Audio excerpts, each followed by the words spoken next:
The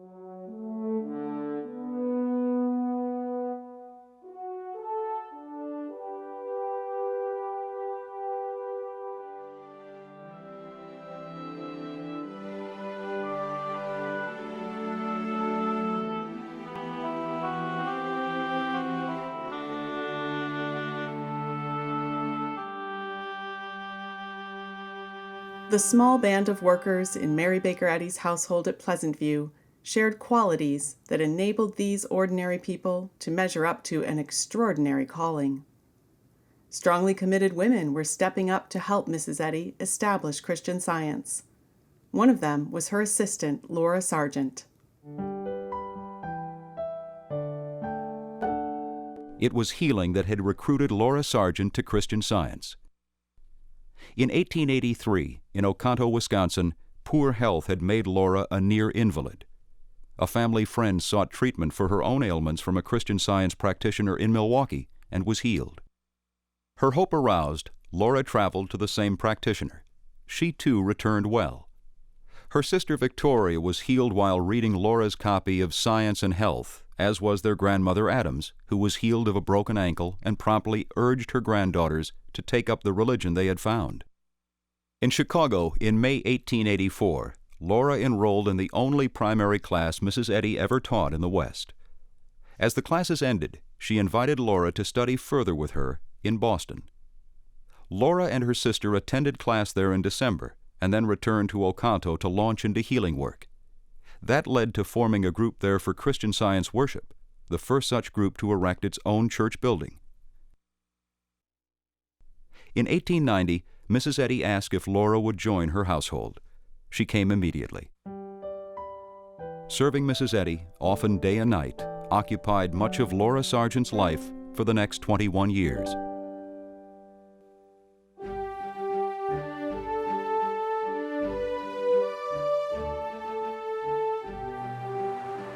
That winter, Laura Sargent saw an example of the intensity of Mrs. Eddy's concentration. As Laura told the story, almost every morning at 10 o'clock, Mrs. Eddy would put her work aside to go for a walk outdoors. One day, when Laura brought her overshoes at the designated time, she found Mrs. Eddy writing very intently. Her face had such a rapt expression that Laura knew she should not disturb her. She quietly backed out of the room. But Laura also wanted to be obedient to her directions about the morning walk, so after a few minutes, she tiptoed back into the room and gently slipped the overshoes on. Mrs. Eddy never looked up from what she was writing. Laura again left her alone. Sometime later, Mrs. Eddy called, "Laura, come here. See what I've written. Call Calvin here."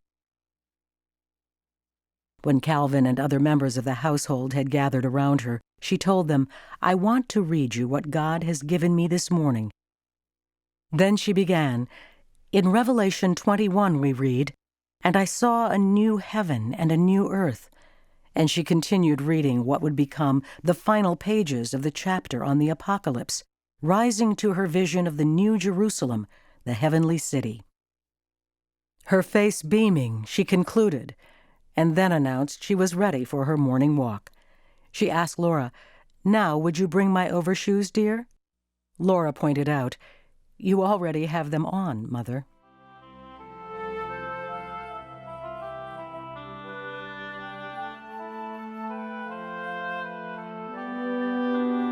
She moved on to her next major work, editing her articles, sermons, messages, and selected letters for a new book. It would be titled, plainly enough, Miscellaneous Writings, 1883 to 1896. What had come from her pen during those busy years would now fill an anthology of over 400 pages. Once again, her household were hard at work with her, taking dictation, typing manuscripts, and acting as couriers. Laura Sargent carried manuscripts and proofs back and forth between Boston and Concord. Mrs. Eddy took to calling Laura her carrier pigeon, and she gave Laura a small ivory pigeon as a memento of all those shuttle trips.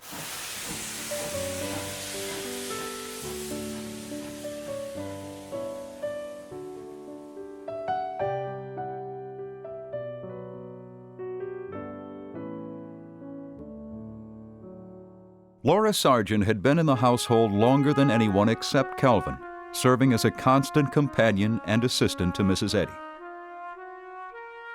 Mrs. Eddy had a deep affection for all her household family.